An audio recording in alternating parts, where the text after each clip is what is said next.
హిందూపురం ప్రచారంలో చూసి ముచ్చటగా మూడోసారి బాలకృష్ణ ప్రభంజనం సృష్టిస్తారంటోంది రోజా.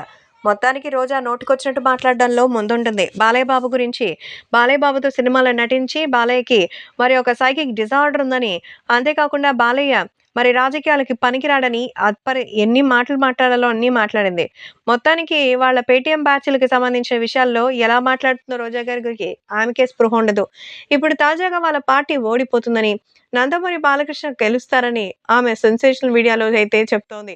అంటే నిజంగా ఆవిడకే తెలిసిపోయినట్టుంది ఇంకా మన పార్టీ మూటగట్టేస్తుందని.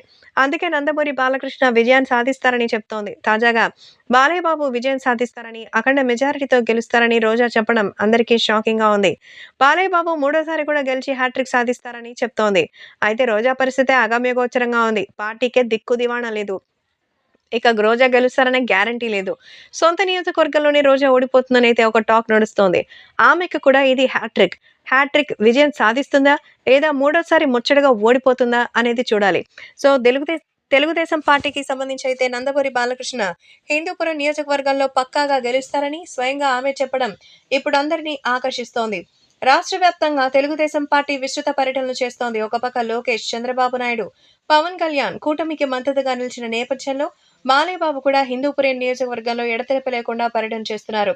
తెలుగుదేశం పార్టీకి పెట్టని కోట హిందూపురం, గెలుపు మాత్రం తథ్యమంటున్నారు ఫ్యాన్స్.